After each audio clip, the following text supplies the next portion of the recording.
Welcome to these episodes of the 929 English podcast. It's a treat, as always, to welcome back Rachel Sharansky Danziger. Welcome back, Rachel, and it's so much fun to be able to have these conversations together with you.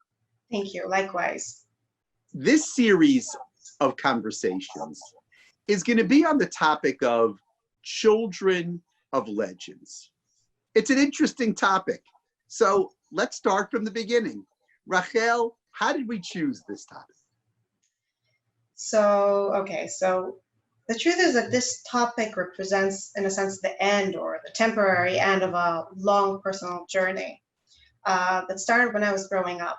And growing up in Israel, you grow up on a heavy dose of heroic stories, of heroic founders, of people who lived and fought and often died for the foundation of the state of Israel, or in order to defeat the Nazis, or what have you.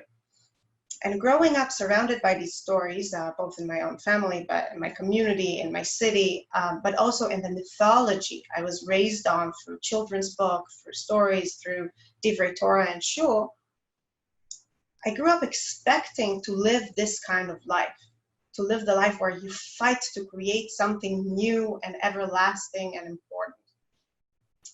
And achieving, exceptional things. And then growing up, I started realizing that perhaps my expectations were a bit, let's say, bloated and unrealistic. And in truth, since the state of Israel already exists and is pretty well established at this point, what we argue about, what we shape, is important, but it's not new. It's not innovative in the same way. And I felt somewhat deflated and frustrated and demotivated also.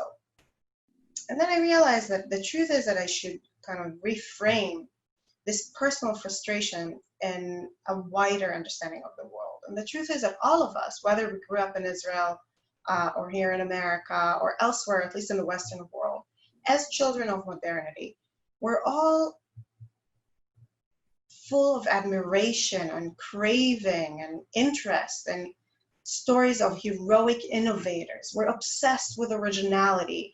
We love trailblazing leaders and original thinkers. But the truth is that our life is not that life most of the time. Most of us follow certain traditions, live within certain social structures that are already created, follow certain norms that we didn't really shape ourselves. And it made me wonder, where can we find role models for that? For being good followers, for being good people within a system and not the creators of the system. And naturally, I turned to the Tanakh, to the Hebrew Bible, where I usually turn to look for role models, and asked myself, while I love the characters of Abraham and Moshe and Esther and David and all these wonderfully heroic and brave individuals, where in the Tanakh can I find people who are the children of, who are the followers? And what can I learn from them, from their successes, from their failures? What can they offer me in my life of less innovation and less originality? So this is where we're coming from to this. Great. I mean that whets my appetite, and I'm sure it whets the appetite of all of our listeners as well. So with that introduction, I think it would only be fair to begin with the first child of a legend. Let's start with Yitzchak. Let's start with Isaac. Isaac, we can't even begin to imagine, what was it like to be the son of Abraham Avinu? What was it like to be the one who was following his father to the Akedah? What was it like to hear everybody talk about his father as being a trailblazer, to watch his father being a trailblazer? What was it like for the first child of a legend? It's interesting that when I think about Yitzchak, I think less about other people's responses and words and how he reacted to them. And I think more in terms of responsibility. Because the truth is that being Abraham's son is a very serious responsibility. In the sense that Yitzchak enters the story at a crucial crossroads. With his actions, he's either going to turn Abraham's innovative, new, grand relationship with God into a way of life that can be passed from one generation to the next, or he's going to abandon it, create his own vision, his own way of life, and abandon Abraham's innovations to the, grand history of standalone moments of beauty and originality in history. We have plenty of those. For Yitzchak to succeed at turning Abraham's achievement into something more lasting, something that has continuity, something that can be the foundation of a nation and a way of life, he has to sacrifice. He has to not innovate, to not create, to not be a trailblazer. He has to put his head down, limit his life to the boundaries that his father created, and perpetuate this way of life through repetition. And when I think about Yitzchak, this is what comes to mind, that the weight, the awful weight of this responsibility. It's interesting you talk about that responsibility. When we talk about the Akedah, so even though it would seem from the story as if it was really Akedat Avraham, it really was a test of Avraham, but we refer to it, and Rosh Hashanah is coming up, and in the Tefillot of Rosh Hashanah, we talk about Akedat Yitzchak. And that's interesting. You talk about the responsibility of Yitzchak, the fact that Yitzchak had to make a sacrifice. How do you understand that sacrifice vis-a-vis the story of the Akedah? I think that Akedat Yitzchak is a very exact way of wording it, really, because what it means is the binding of Yitzchak. And while Avraham is the one who's technically doing the binding, Yitzchak has to let him. Yitzchak has to bind himself inside to his father's choices. And it's interesting, isn't it, that two men are going up the mountain, Avraham and Yitzchak, and they're united. We're told that they're Yelchu Shnehem Yachdav, they both went together. They're united in their service of God and their surrender to God's will. And God's will at this moment is horrifying, but they surrender to it.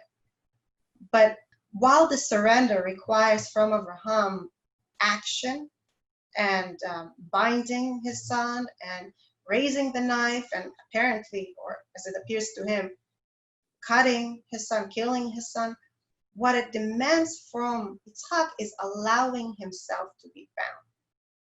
And this is a very different kind of sacrifice, a very different kind of binding, and yet no less important.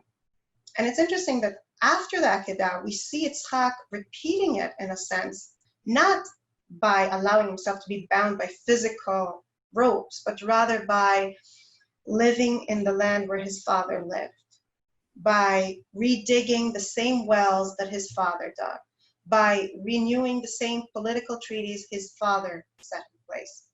He is binding his internal self. He is binding his choices. He is, as they say, that Yitzchak, in Kabbalah, they say that his special power is the power of gvura, of restraint. And this is Yitzchak's restraint, making himself a continuity and not a follower, making himself a vessel of continuity and not a vessel of creation, in a sense. And what you're really saying, Rachel, as we look at the child of the first legend in our history, is that the being a child of a legend carries with it a tremendous amount of responsibility. And that responsibility is really, at least in the case of Yitzchak, a responsibility of restraint, of holding back. That maybe Yitzchak, maybe there was a part of Yitzchak that said, hey, I want to be like Abraham. Hey, look at Abraham, right? He gets all the headlines, whatever that meant, right? But and I want to be like Abraham. We don't know that part of the story. We're not given an insight into the way Yitzchak is thinking, because that's not important. What's important is what comes out. And what's important is that Yitzchak is such a great legend himself because he's able to show that restraint. And I think that's a wonderful lesson. And I think I will give you the last word on this, and then we will talk about what's coming next. I do think I want to point out that Yitzchak is given this tremendous responsibility and he carries it out, but he can't carry it out alone. because Yitzchak is tasked with passing on Abraham's legacy, but Abraham's legacy combines the covenant and its details with God, and Abraham's spirit of innovation. In order to be able to pass on the first, Yitzchak has to sacrifice the second. How is he supposed to pass on both surrender and continuity and innovation and creativity? And perhaps that's why Abraham arranges in advance that Yitzchak will have the aid of Rivka. Because Rivka is a very Abraham-like character. She goes from one country to the next. She's gomelet chasadim. She does acts of loving kindness. Like Abraham, she takes initiative, as we see later in their lives. And perhaps something that we can take from it as people who are who live in a reality that was bequeathed to us by our parents and great and grandparents, and don't create our own reality, is that as we struggle to pass on the various parts of our parents' legacy, we need each other. We can't all fulfill all the roles. And maybe what we can take from Yitzchak is that Yitzchak and Rivka work together, or there's no continuity at all. That's a wonderful last word on Yitzchak and the idea of working together. Thank you so much for kind of opening the conversation of children of legends with Yitzchak and Yitzchak versus Abraham. And what we're going to do in the next two conversations is move from the Chumash to the Navi. And we'll talk first about the children of Shaul HaMelech, and then the children of David. And let's see what different kinds of legends, what their children, what the challenges their children had, and how they reacted to those challenges. So thank you so much, and I'm looking forward to the next conversation. Thank you, Rabbi Adam.